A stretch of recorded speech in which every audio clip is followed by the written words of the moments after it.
Good morning. Can you hear me? Yeah, can hear you loud and clear. Can you hear me okay? Yeah, I can hear you fine. Okay. Welcome to episode 2 of the podcast. I'm here today with special guest John Murray, and I'm your host here, Toby Lawson, former basketballer. And today's guest, Mr. Murray, is a very accomplished, former pro boxer from Manchester, England, which is the same city as me, coincidentally.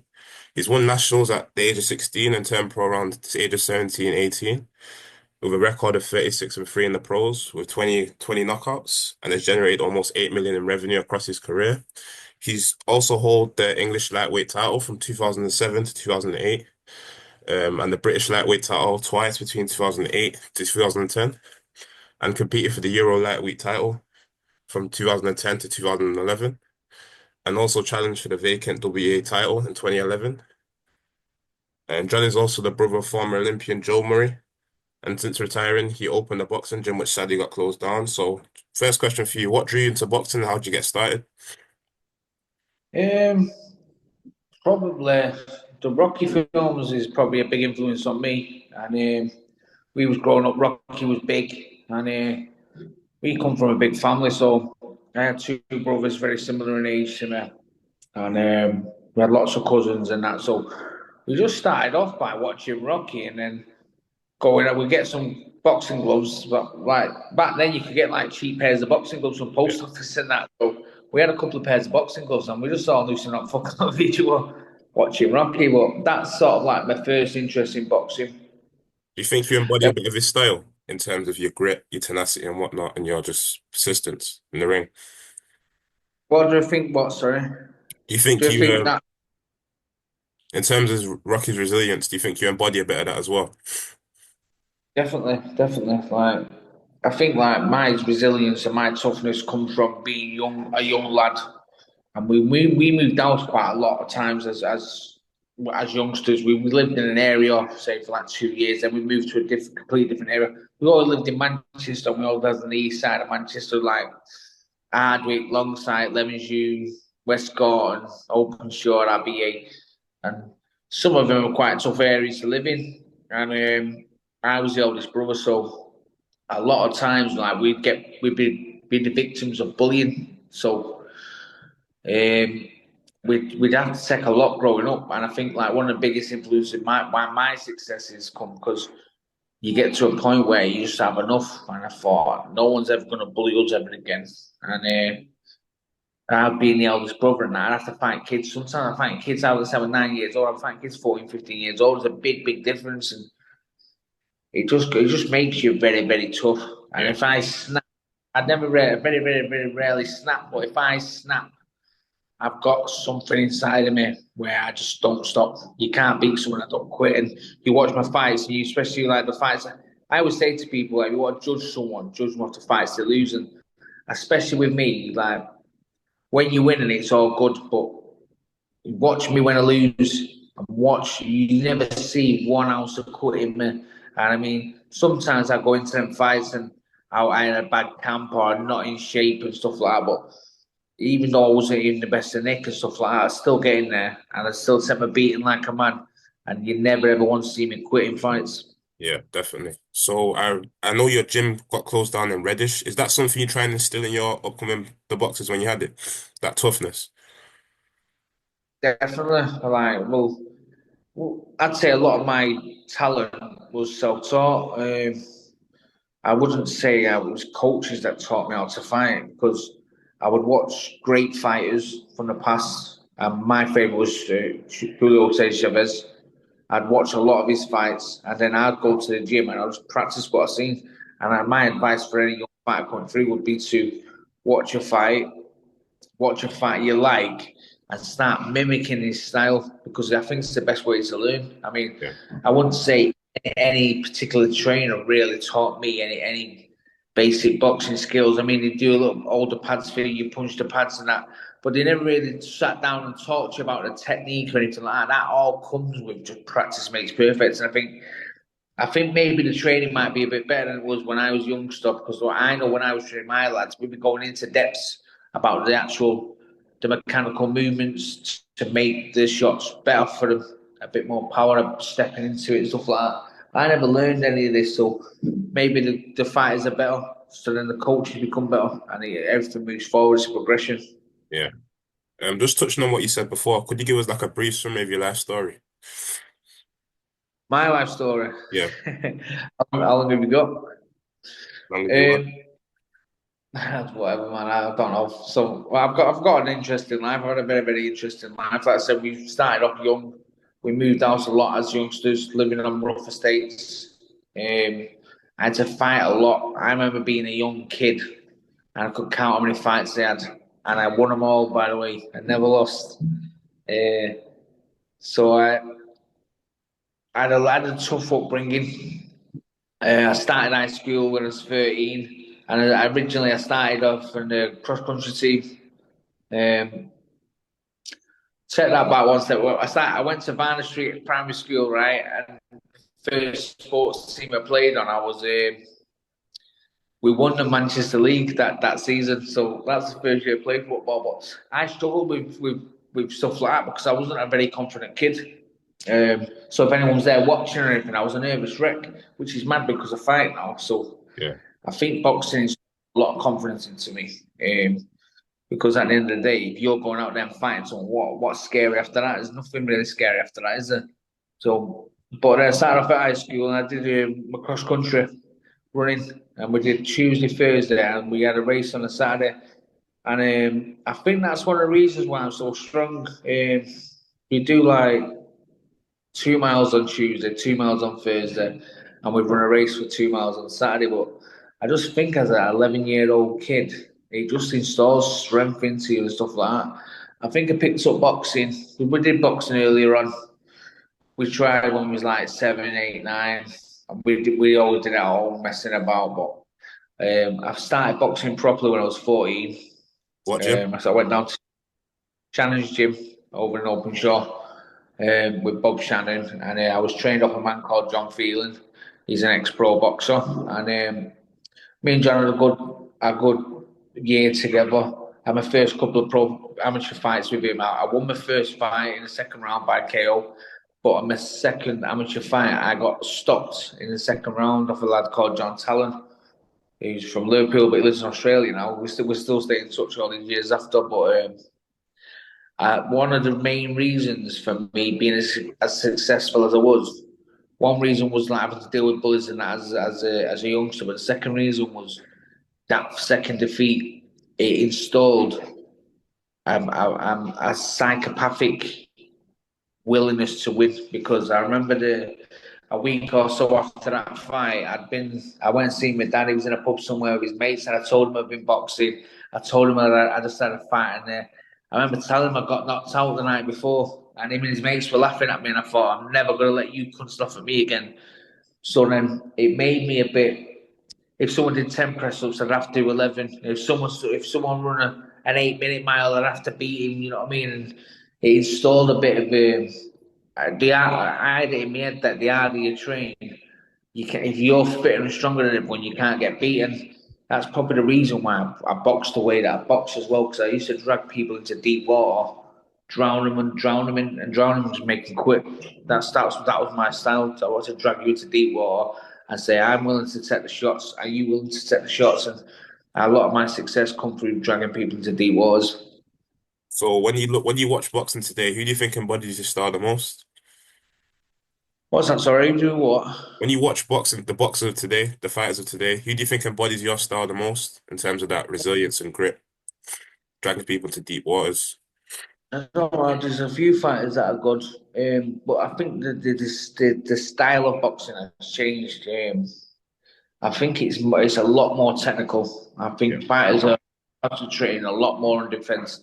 And like looking back at my career, I think if I had the right coaches around me, I think I'd have a lot more longevity to my career because what happened with my boxing was because I was so fit and I was so strong and I had this determination I could just go through anyone. It all got a little bit lax to daisy. So I've got all my pro fights on tape, but if you watch my first 16 pro fights, I'm boxing I'm up stand up boxer on my back foot, using a jab really effectively, good combinations and not getting it. But by the time I've got to my 23rd fight when I won the British title. It all started getting a little bit lazy in training. Um, and I started just getting to the point where I thought I can go through anyone. I'll go through anyone. I'll drag him into deep water and I'll beat anyone. And I think it all got a little bit lazy. I mean, there was people who would bump into on training camps. For instance, Rob McCracken. He would try and advise me, saying, "John, you know, you've got to do this. Get behind your jab. Do this, do that." But I just got lazy. And I think Joe Gallagher got lazy with me as well in training. I think we just thought, "Fuck it, we can go through anyone." That's how we played it. Okay. So touching on you winning the titles, like the British and the European ones, significant. Can you describe how it felt towards, coming having a hard life and then having some success? Yeah, massive, massive. I won Young Bucks of the Year 2006. We went down to London, had a big meal. That was massive. I enjoyed that. As boxing writers, boxer of the year. It's a very prestigious award. I won the English title. I won the British title. The British title when I first turned pro, that was my aim to win the British title. I wanted to be a British champion. I come from the same gym as Wayne Rigby. And Wayne Rigby was a British lightweight champion when I was there as a kid. And I looked up to Wayne and I wanted to be a British champion like Wayne. So when I beat Lee Meagle for the British title, I accomplished what I set out to do. Um, then I won the Lonsdale battle, all right. Then I won the European title. I boxed in Vegas a couple of times, and I was on the brink of a world title. I was close, but it just was what it was, I'm a little bit victim of circumstances and whatever. But it wasn't my destiny to win a world title. Was that with Pace and Brandon Rios? Yeah, we wouldn't have faced Brandon Rios. Brandon Rios was overweight at the weigh-in. I took the fight anyway for extra wages, but on the day of the fight, I was 10 stone 10 and he was 12 stone, so he had an 18-pound weight advantage on me over me on fight night, and I was a big, strong lightweight. But realistically, you can't fight someone that's 18 pounds every day win a fight, especially fighting for the lightweight world title. He's coming in at 12 stone. It's not. I honestly think if I boxed any lightweight in the world that day, any lightweight in the world, I genuinely believe I would have won the fight. But you want a lightweight, you're more like a light middleweight, and it showed on the fight. But uh, me being as determined as I am, I got stuck in there, and we had a proper fight. And I spoke to Brandon Ross after the fight. He said, "John Murray, you're one tough son of a bitch. I never boxed anyone like you before." He gave me heap loads of praise on me, but I still feel like I got robbed of a world title.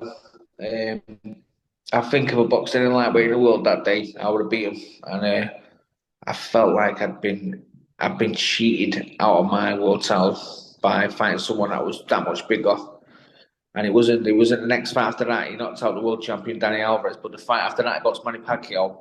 He lost on points, and then he failed the drug test. And I just thought it left a bit of taste in the back of my mind. I thought, was he on something when he boxed me? Because why would an undefeated fighter fight Manny Pacquiao and then start taking drugs? And I don't know, it's just one question. We'll never get the answer. We'll never know the answer. But sometimes I feel like I've been robbed of my destiny. So in terms of you losing that fight also, I remember you saying that the amateurs you lost the bout as well, which also instilled that psychopathic mindset in you. Do you think this had the same impact to you as well? After this fight or No, no, I don't think so. I'd lost to Mitchell. I'd lost to Rios. I'd lost two fights on the trot. And to be fair to you, I was due to fight. I had a bit of a break from boxing. I'd say 6 months out of the ring. I'd left my trainer Joe Gallagher at this point because I wasn't happy with the Mitchell training camp. But I'd left him before the Rios fight. But going into a world title fight, I thought I'm not prepared to go into a world title fight with a new trainer. So me and Joe made friends and we got a good camp together. But I lost the Rios fight. I had a break from boxing. In the meantime, he threw my brother out the gym for some reason. I can't remember what it was. I think Joe not been training for a few months. He brought him in, threw him straight into spine. Joe wasn't happy about it, so he said, get out the gym and not train no more." Because he kicked my brother out, I thought I can't go back to Joe after that, no. And then we was due to fight Gavin Reese in December, so I boxed for a world title in 2011, I think. and it was December 2011, and this was December 2012 was my comeback fight against Gavin Rees. Remembering that I lost to Mitchell the previous year and lost to Rios, and I thought I can't afford to lose 3 fights on the bounce, or my career's going to be over. So I really, really knuckled down. I trained hard. I got used to training with my trainer Mike Marsden at that point, and I was really, really happy with camp. Really good camp. I've been sparring some sparring partners I've used for the majority of my career, and I was really, really sharp. I was doing numbers on these kids in sparring, and I thought I'm going to do a job here. This is going to be me really now myself back onto the scene. I finished my last sparring session. Went upstairs for a shower. I come downstairs and said, "John, the fight's off." It's a week before the fight, so this might have been a Friday, and I was due to fight the following Friday. Come out of the shower, said, "The fight's off." I said, "Why? What's up with him?" He went, "It's not him, it's you." I put him on the phone, so I got on the phone to an inspector from the board, and he says, "John, we can't tie you over the phone, but you need to get to the hospital today." I went, "Why? Why am I?" He went, "What's up?" He went, "It's an emergency, you need to go to hospital today, something's wrong with your brain scan." So I said, "Am I going to die?" He went, "We can't tie you that over the phone, but make sure you go to the hospital today." So I thought I'd been told that I was going to die. I was panicking a little bit. And I drove home from fucking Leeds, so I was training Leeds at the time. But I remember being like, I was a mess at the time. I was like, tears rolling down my face, and I couldn't tell people what was going on because I was too choked up. It kept me out of the ring. It pulled me out of the fight with Reese, and it kept me out of the ring for another year when I had to pay money for specialists, CAT scans, and stuff like that, loads of tests and stuff. I went private medical healthcare, and in the end, it turned out it was a smudged brain scan. There was nothing wrong with me, but it kept me out of the ring in the peak of my powers. After not training for the Mitchell fight and getting done, and then going in for a world title fight, getting the camp right, but fighting a kid that was a stone and a half heavier than me for a world title. I lost 2 fights on a shot, and then on the following year, I got myself into shape. I was about to come back and announce myself with a good win over Gavin Rees, and then that fight fell through. It kept me out of the ring 2 years at the top of my game. And realistically, them 2 years probably finished my career off. I mean, I already had a bad eye going into the Mitchell fight, and I'm now blind in this eye. And these are things that, like, you're a young lad in boxing, right? And you wanna be a champion, you wanna do well, but you have people around you that, as a fighter, your mentality is, I want to fight and I want to win. But what you need is people around you who protect you from yourself. Because I was that determined and that focused. I was willing to die in the ring. I would have fought and I was fought and I fought. And if they hit me with a shot and I fell funny and banged my head and bumped and I died, I was willing to take that sacrifice. If you watch any of the fights I've lost, you look at the state of my face at the end of them fights, both my eyes are shut tight, slits, I've got blood, I'm pissing blood after fights, my internal organs are fucked. But you never ever see me go, fuck it, I've had enough, I need to go down because I was willing to die in that ring. So you have people around you that have to protect you from yourself because these I've been doing a boxing course not long ago, and I was at a boxing course or an alpha safety course. What basically what happens is it talks about these SAS soldiers. They go up into the moors and they're trying to win some berry, but it's a red hot day. They've not took enough water with them. Anyway, they've run and they've run that hard. They've ended up killing themselves. And I said, what's killed them is their own determination because normal people would have realised it was dehydration. Oh, fuck it, I've had enough, I can't do anymore. But because they were so focused and so determined, they ran and ran and ran because they didn't want to quit. And they've ended up killing themselves, dehydrated their body that much. And this is what I'm saying about boxers. When you're at the top of your game, this self-focused boxers and fighters can become. I was willing to kill myself in that ring trying to win a belt. And now that I've retired from boxing, and there's lots of good people involved in boxing, but there's lots and lots of people that aren't very good people, very, very bad people, and they can use you and abuse you. And once you finish, they throw you onto a pile. Right? So now I look back how determined I was and how I was willing to die in the ring. And then I look back how I got after I finished boxing. I think, was it worth it? because I'm blind in one eye.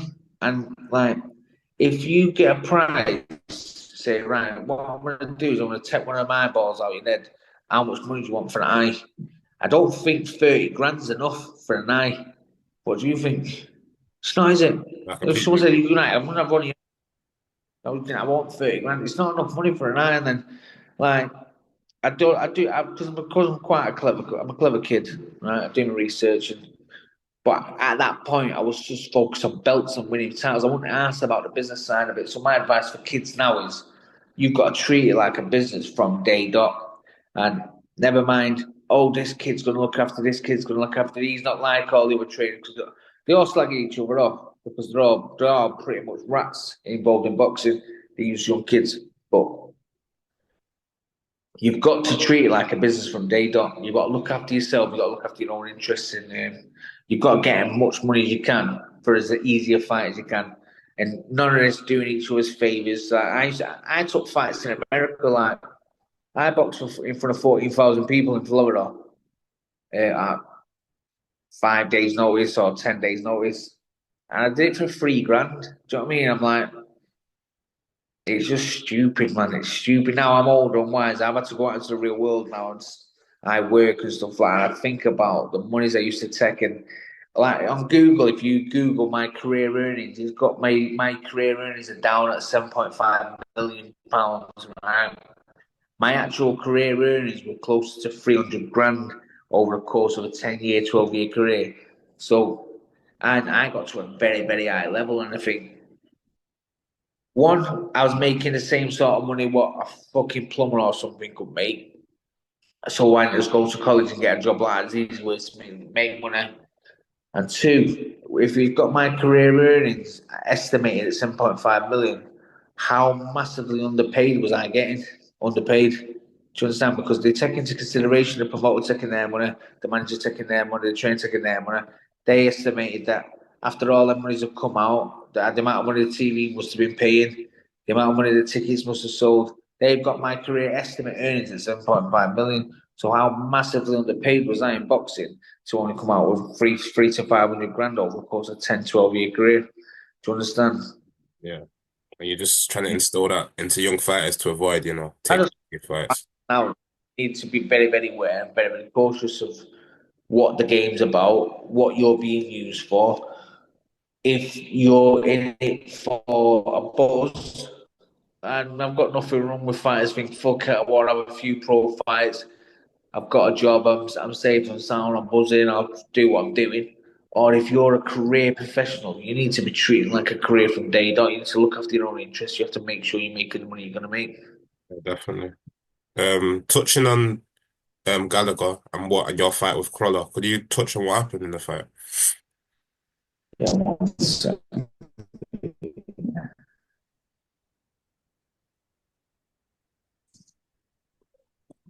Well, so I boxed Crawler in the last fight of my career from 2014. Um, Joe Gallagher was in the corner with Anthony Crawler, not me. After I had boxed Rios for the world title, then the following year, my fight with Reese had fell through.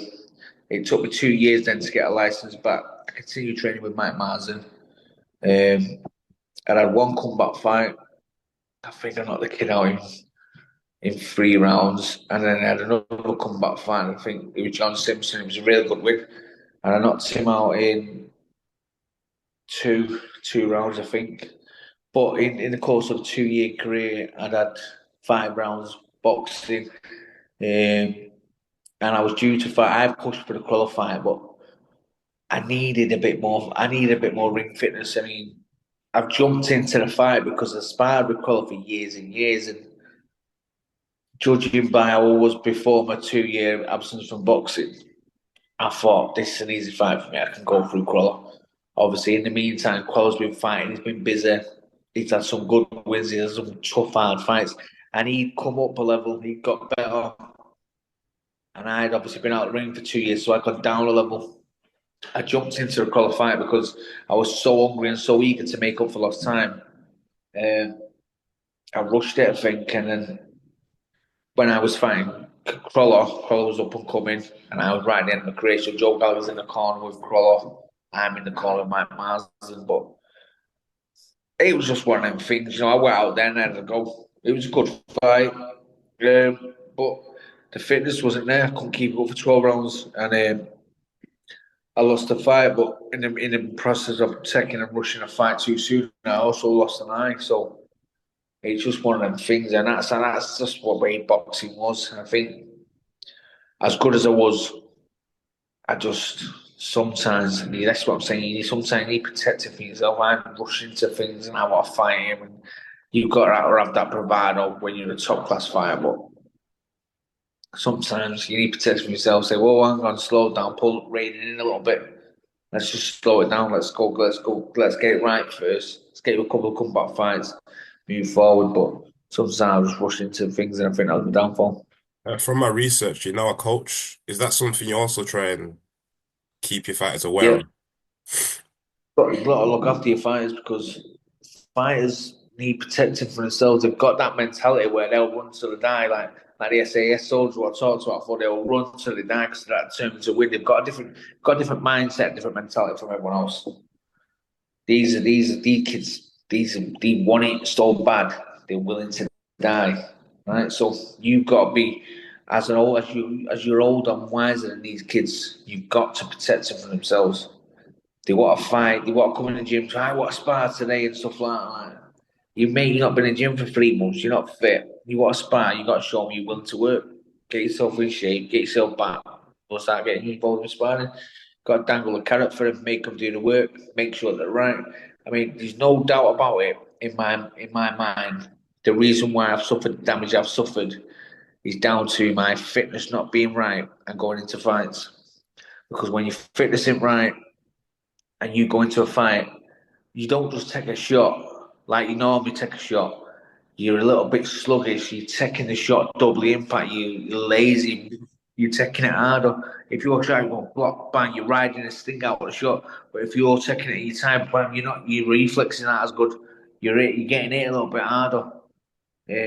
No doubt about it. That's why I'm blind in one eye. But it's just one of them things. You know what I mean? We live and we learn, don't we? I don't think my life really is about my success. I think what my life is going to be about is the success for the people that are going to follow me.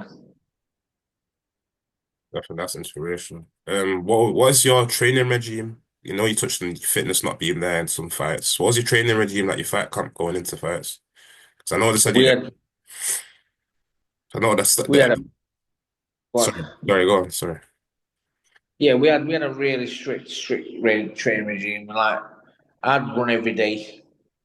When I first turned pro, I'd get up at 5 in the morning, and people will say don't add any difference if you run at 5 in the morning or if you're running 11 in the afternoon or whatever, whenever you want to run. But I thought it'd give me an edge. Get up at 5 a.m. in the morning. It was still dark outside. It's cold. It's wet in winter. Or sometimes it was snow. It's pissing down. Now I'd get up. I'd start running the roads or wherever I run, and it just was still and it was quiet. And it was time for me to reflect on like my upcoming fights, and I thought it'd give me an edge.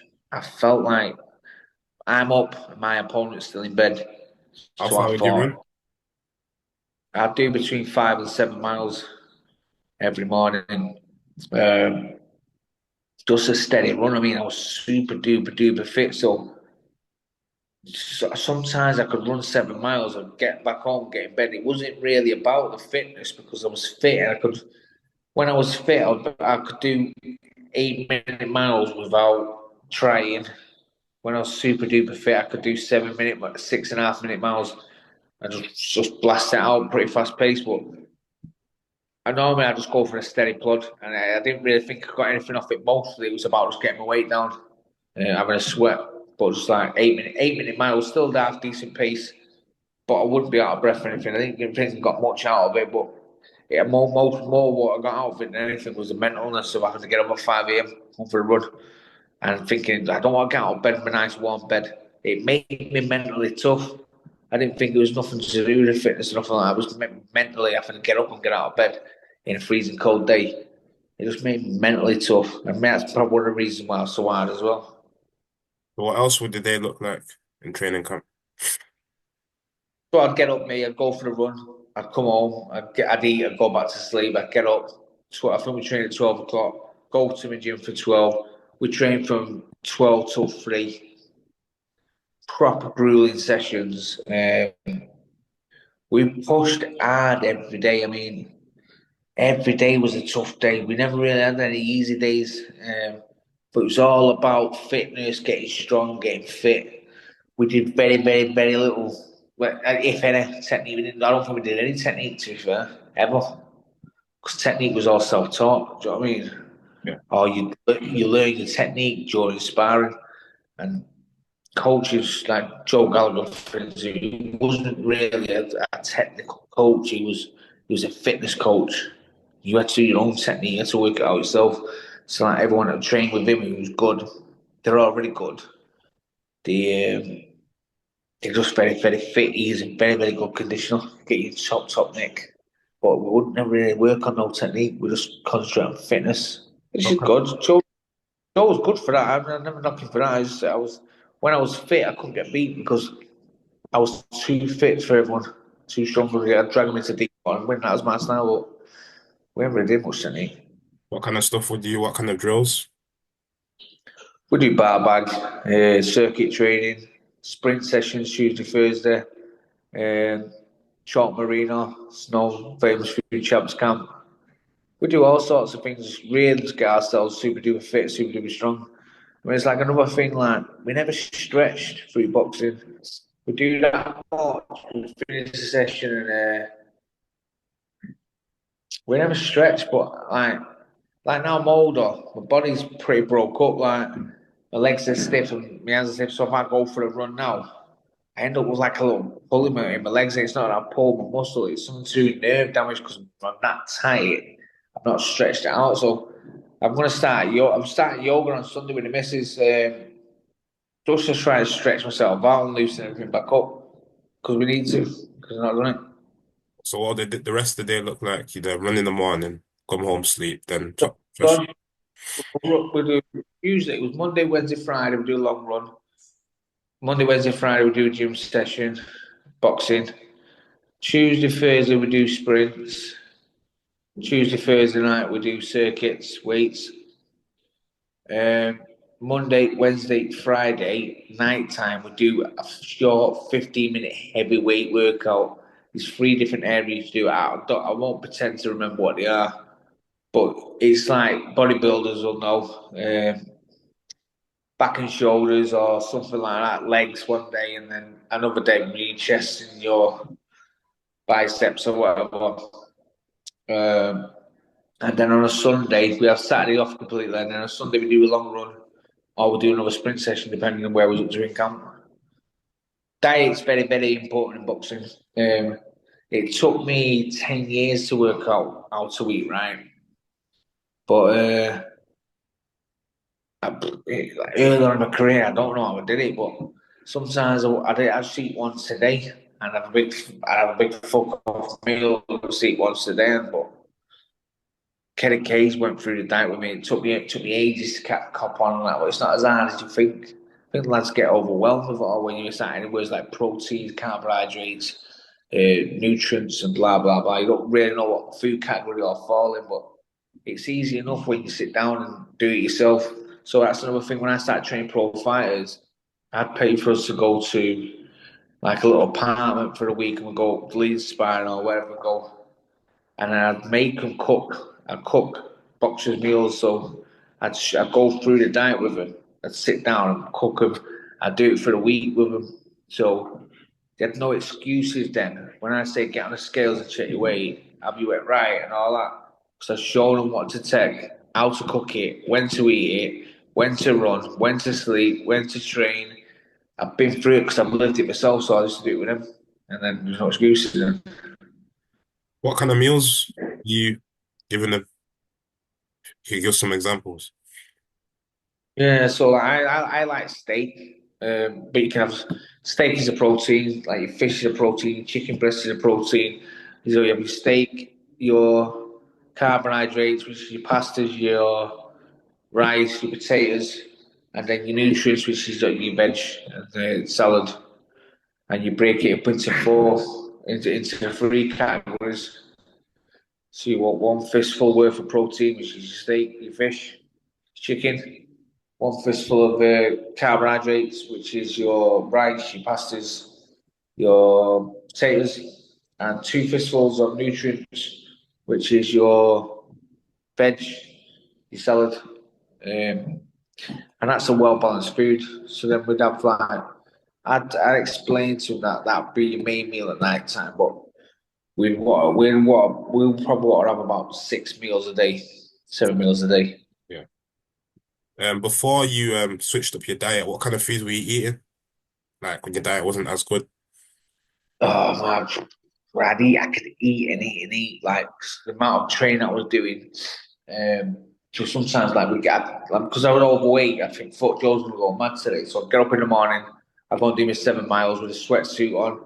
Go home, get my head down, wake up, go to the gym, doing a 3 hour grueling gym session. I'd probably take off about 10 pounds. Um, jump on the scales. So he go, oh, fucking hell, it's all right. You're only 10.5. I go, yeah, sound. But then, because I've done them two big training sessions and I've took 10 pounds off in the course of what we'll say 6, 7 hours, I'd be screaming for nutrients. My body would be screaming for nutrients. But now I go out and have a big, let's say I go carb gaff or something, and I have a plate like that, massive carb, walloped a lot in 5 seconds flat, and I go back to sleep. And then because of that, because I've not ate right, your body can only digest so much food in one hit. So most of it gets stored as fat because he's not going to waste it. So I get sometimes get onto the scales and I think, wow, I've got a little bit of belly on me because I know there's no fat because my body's stripped down like I'm starving, you know what I mean? But it's because your body won't waste any food, it stores it as fat. Like Kerry Kane taught me a lot, it's good. Yeah. So in terms of transitions from an athlete to like a coach and now you still train, like what does it still look like? Keeping in shape? Because Sonny told me I was very fit as still.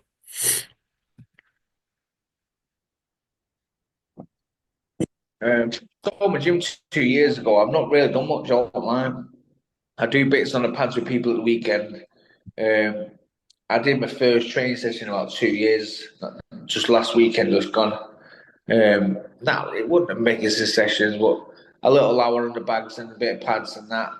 I enjoyed it. It's good to be back. I do want to start training again, but at the minute I'm just I'm 39, I'm 40 in December, but I feel like I'm at a point of life where some people would be probably between 21 and 25. I'm somewhere there because I never had to live that life because I turned pro 18 when I turned pro as youngest pro in the country. And then I had a long 11, 12 year pro career then. So I never had to worry about anything like this. Then by that point, I set my own boxing gym. I ran my gym for 10 years. So after COVID struck in 2020, it never really recovered. I mean, I tried it again, but I sold everything up in 2022. And I went in 2024. I've just had to find myself a little bit again, find where I belong in the world. Um, I've got a new job now. I'm working as a site manager. It's a good job, and I like the people I work with, which is happy because my main concern when I was boxing from being 18 was like, what am I going to do after boxing? Retire? What am I going to do when it finishes? Because I knew it couldn't last forever. Now it was a big stress of mine, but because I was like focused on boxing, I never really did nothing about it. I just waited till fucking it was too late, and then by the time it's too late, it's too late. But I'm happy to say I found my place in the world now. I know where I belong. Um, I've also started working boxing shows again. I've been down to Cannock at the weekend. I was doing house second down there. So I've got my pro trainers boxing license back. Um, I've been under a cutsman's course, so I could do cuts in the corners and that with lads, and just start getting back in the scene, just back around boxing. I've got a few shows booked up this for Christmas now. I've got two shows booked up when I'm doing the house seconds. I've got two dinner shows booked up where I talk about boxing and talk about my life story. And slow short.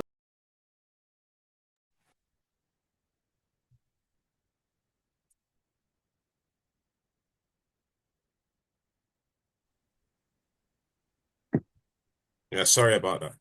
Yeah, sorry mate, I lost you then. Yeah, no worries.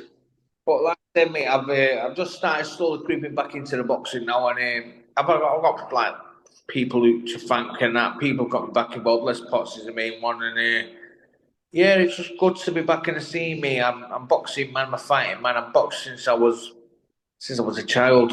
I've been involved in boxing since I was 5. So I'm at a good point now. I've got a lot more stability about me. And yeah, why not? Why not get back involved in? Because boxing is a job for me. It's an hobby. So I love to do boxing. I love to be involved in it. And yeah, I feel good about getting back involved with it now. So when you look back also, what do you think are like the highlights of your career, like your favorite moments? Boxing in Florida in front of 14,000 people. Because when I had that fight in Florida, right? So on the way to the ring, I boxed a kid from Florida in Florida. So I got booed on the way to the ring. But I put on a really, really good performance. I smoked this kid. I mean, I proper did a job, putting like 10, 12 punch combinations, going bouncing his head all over the place. Really, really classy, really, really good box fight. I was a box fighter back then. I didn't get caught with no shots and stuff. I boxed my feet on my toes in and out, bang, bang, bang. Beautiful boxing. Anyway, at the end of the fight, I got a standing ovation of 14,000 Americans. They all, ah. So I turned around, blah, blah, blah, got me on the raise and that, but I'm more because the adrenaline rush must have been so big, so massive. I think I blanked out. My head just popped and blanked out. So the next thing I remember was getting a torch shining in my eyes, and I turned to my trainer, Joe Gallagher, and said, "Joe, I've been knocked out. What's going on? What's going on here?" Because I couldn't remember the fight finishing. I couldn't remember walking back to change rooms. I thought I'd been knocked out. I just woke up and the doctor was checking me or something. No, no, no, you boxed really well, did really well, and all that. But the adrenaline rush of the excitement of winning a fight in Florida, and winning a fight in America, and everyone going mental, it must have just made my head pop like bust. I don't know. But because I gave a speech after the fight inside the ring, and it was dead, crystal clear, like talking dead, articulate and stuff. I don't go, but that's one of the best memories I had. That I enjoyed that trip to Florida. Me and Joe had a top trip together. Um, like me and Joe Gallagher, we had so many good memories together. It's a shame that the distance between us after we finished boxing, but this is why I talk about the big boxing business because for me, Joe was like my father because I spent more time with Joe than I did with my dad. I spent more time with him than I spent with anyone. I was with him on the track every morning. I was with him at the gym 3 hours every day. We spoke on the phone 10, 20 times a day. We'd always be discussing, always moving forward, but it's just a shame how it ended up that, we had a bad camp for the Mitchell fight. We've drifted apart. We've come back together for a real fight that hasn't worked out. And then we've gone our separate ways. He kicked you out of the gym. We've gone our separate ways. But it's just a shame how it ended up because me and Joe was really, really close at one point. And now we don't speak. Do you understand?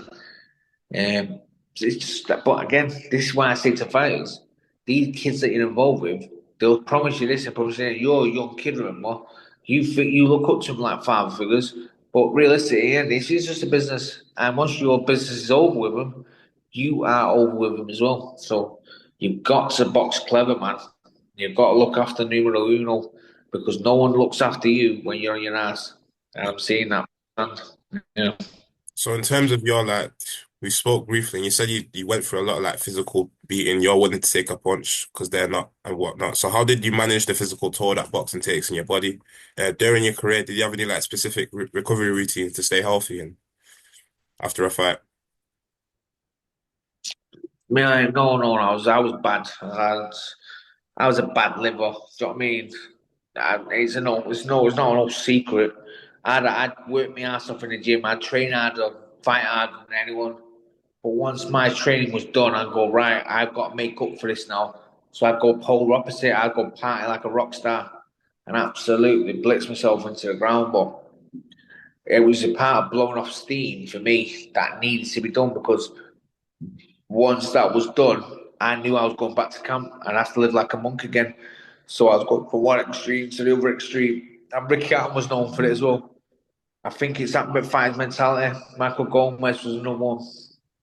Fighter's mentality. You know how hard the fight is. You know how hard training camps are.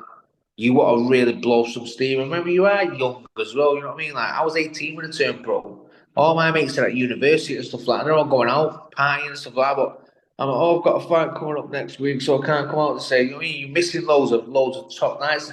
They're all going festivals or they're all going on holidays abroad and stuff like that. You can't go because you're fighting and stuff like that. So you want to make up for that lost time that you missed. But I don't know. I think the game as a whole has moved forward. I just looking back, I just don't think boxing was as professional as it is now. I think the whole system's got better. I think everything's got better about the sport. I think the shows are better, the motors are better.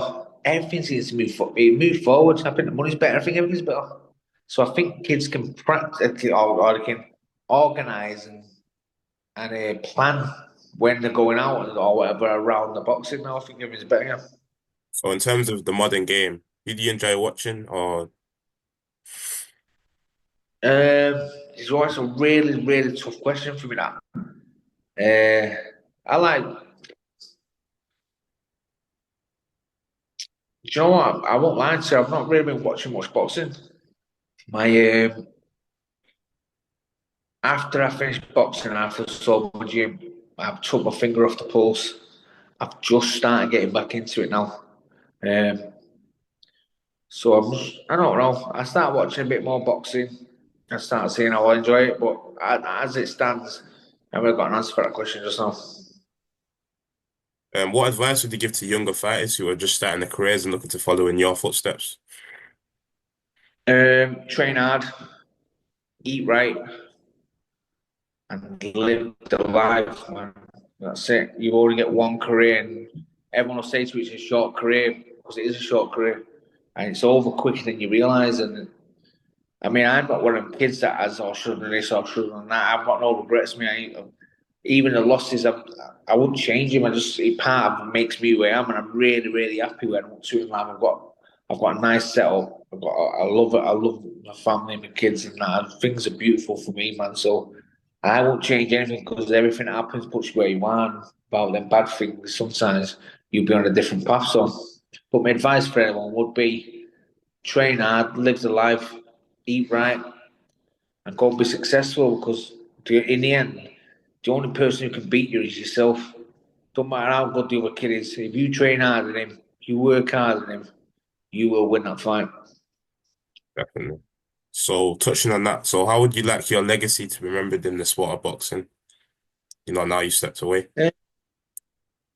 I don't really have to worry about that because I'm remembered anyway for being just an hard man who would go and have a fight with anyone at any notice at any time. And I think I'm already known for that anyway. So I'm happy enough with what I did in boxing. I'm happy with the career that I had. Yeah. What do you know when you face like a highly skilled opponent, for example, when you took challenge for the world title? How much did you rely on like your corner's instructions opposed to your own instinct in the ring? This is the thing about core instruction. This is why you training is important. And I think we found this out with and Joshua. Was it weekend or last weekend? With Ben Davison in the corner with him. Right. This is why I had Joe Gallagher in the corner with me when I boxed Brandon Rios. But I remember him saying to me in the corner, like, "Come on, John, how much do you want it? Like, come on, you got to keep going and stuff like that." I'm like, "Mate, look at my eyes. Both my eyes are shut tight. I'm fucking black and blue. I'm pissing blood after a fight and stuff. I can't prove I want it anymore, and there's no more I can do. You need specific boxing instructions, and the best people to give you specific boxing instructions are ex-pro boxers who know what it feels like to be in that corner, know what it feels like to be in the trenches. Like I watched that fight back, I was getting caught with the uppercut all the way through the fight, and I remember not once in the corner they say, John, do something about an uppercut because the uppercut was what had done me in the end. His only advice about the uppercut was to squeeze my hands together and hope I don't get it. Do you know what I mean? And that's not good. You can block the uppercut, you can set a counter up. There's things you can do. But that's why I think like with Ben Davison at the weekend back to Joshua, you seen him in the corner. He says, "Right, go out and do this to him, go and do that to him now." And then there's a little clip where with McGuigan goes out, and that's fucking good advice. To be fair, McGuigan is a fighting man. He's been around boxing gyms all his life. He boxed amateur. And his dad's obviously a world champion, so he knows what boxing is. He's been around it. He says not good advice for him. That Ben Davison, he's just a pad man, isn't he? Or something I've heard. And next thing is in the corner of Anthony Joshua. But this is another vital bit of important information for any young pro coming through. Make sure whoever you go with, right? You'll have lots of cheerleaders around you in boxing. You'll have these people that backslappers and stuff like that tell you this, that tell you what you want to hear. But you need someone who's not going to tell you what you don't want to hear sometimes. Like someone who's been there and done it, you respect. If he says something to you, you listen, you think, for instance, if I'm your coach, John Murray, who's been there, done that, blah, blah, blah, fight. If I say to you, listen, mate, you're doing it right, you better fucking cop on yourself. You respect me enough, you think, well, John seems pretty pissed off now. I want to listen to him. If you've got a little fanboy who's backslapping you, sucking your cock, and that time, would you telling you how great you are? You're not going to listen. Just don't listen, but fuck it, do what I want. Because he's not going to tell you what you're doing wrong. You need someone who's going to tell you you can do wrong, someone you respect. And I think too many fanboys in boxing for me. That's one of the reasons why I stopped watching it. Who was that person for you in your career? I don't think I had one, if I'm honest. That's why I did what I wanted. And there was no one of authority who had any power over me who could tell me what to do. The only person who had any real authority over me, who would credit my whole career success down to, was my own self. And that's why no one could tell me, because if I wanted to do it, I did it. And no one had enough power over me or authority over me, because to be fair to them, I put them where they are. They didn't put me where I was. Yeah, definitely. Just last couple questions. So in terms of leading up to fight, the ring walk and whatnot, what was your mindset going into the fight? Were you calm, anxious, or did you have like a particular routine to get into the zone? Definitely. So I was super duper relaxed before fights. I'd always, well, sometimes I fall asleep backstage before the fight. I'd lie on my back, get comfy, and just wait for time to go to work. You know what I mean? And once it was time to go to work, I'd try and find myself up, really fucking try and wind myself up and work myself up into a frenzy. Get my, like the getting the pads, getting your hands wrapped was the main important thing. I'd sit there. I start meditating, start thinking about the fight. This is where Joe was good. We start talking tactics and fight and stuff like that. He said, John's going to do this, or John, you reckon what you think's going to work for this move? And I go, we discuss options, what we thought might work in a fight. But I started going into a zone then, because the person who walks out to the ring isn't the same person I am. It's like I go into a character. Um, I try and find myself up into a frenzy, so I go into a dark place. Like family members always say, John, when you used to walk out for a fight, like my eyes are blue, but like they be black. It's like I've gone into like a zone, a focus zone. Um, Interestingly enough, when I hear my music kick in and like go into this zone, I won't come back out of the zone until the fight was over. But the fights that I lost, Mitchell and Crawler, not so much the real fight. The real fight I was half cocked on for that one. I trained hard for it. I was half cocked on. But the other two fights that I lost, I remember thinking I need this crowd to raise me as I walked to the ring, give me an adrenaline rush. But as the music kicks in, I walked out. I felt nothing. And it's interesting that the two fights that I felt nothing as I walked to the ring were the two fights that I lost. It's like something was lacking. I think it might have been the fact that I didn't train properly. So what is like the funniest thing or the most expected thing that's happened during the fight or in training? Uh, Mate, I was mad. Do you know what I mean? Loads of things, but it's like when you put you on the spot, it's hard to think in it. But listen, the people you train with is very, very important, because good boxing is such a violent sport, and it's a tough sport as well. So if you're around loads of people like who aren't no fun, I remember I'd be like the joker of the gym. I keep everyone entertained, everyone laughing, and I tell them stories as well. Like from when I was out of training, I'd always come back to the gym and I'd have loads of top stories. I'd be like, "Oh, mate, you know what happened at the weekend? We was here, we did this, and blah blah blah." I'd have people laughing all the time, and if you're laughing, training camps, no matter how hard they are, they're easy to get through. But when you're in a boring gym with boring people, it's tough, man. You're dreading to go to work. It's like if you're at work and you've got kids around you, work goes faster. But if you're sat there with a load of miserable kids, it's boring to death, man. So Yeah. I don't know. I like to have a laugh. That's how I got through things. My last question for you. So what do you hope young boxers can learn from your career, your life story, both in the triumphs and the setbacks? Just to really look after the number one, because like what killed me in the end was my loyalty, being loyal to other people over myself. So me being loyal to Joe Gallagher. So remember when I was 31 fights on a bounce undefeated, I was still 20 grand in debt because of Joe Gallagher. Joe Gallagher fell out with Frank Warren. Joe Gallagher fell out with Mick Hennessy. Cost me a load of money. Joe Gallagher fell out with Steve Wood. Cost me a load of money. Joe Gallagher got me and a solicitor to come and do the work to try and sort all the shit out that he caused for free. That cost me a load of money.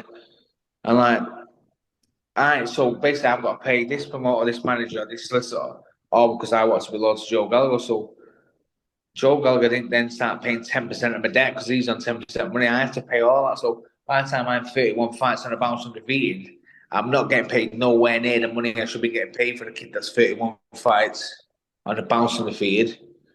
And also, I'm owing absolute fortunes out because of him. So what you've got to do is you've got to look after yourself. It's all about number one. You're the fighter. You're the business. Without a fighter in the ring, there is no business. And this goes for promoters as well. Like, don't fall for the trap of a promoter saying, "Well, you're going to get paid this, and we're going to pay this down the line if you keep winning." Start realizing that, hang on, without me in that ring, that show don't happen. That show don't happen. The shows are all built around the fighters. With no fighters, there is no show. The promoter can't make any money. The manager can't make any money. The trainer's not going to make any money. It's all on the boxer. That's what we have to realize, man. Yeah, Without fighters, there is no business. So fighters that need to start being paid right. I like this. This is Turkey Alashar kid, whatever he's called. Um, he seems to be paying fighters fairly. He's not interested about making money or anything like that. He just wants to put the best fights on. He wants to pay the fighters fair and make sure they're making enough money from what is a very, very brutal sport. So I like what he's doing. yeah, definitely. Well, that's all my questions for you today. Thank you for your time. Yeah, Have I a, appreciate thank you, mate. Thank you. it. Have a nice one, mate. Bye bye.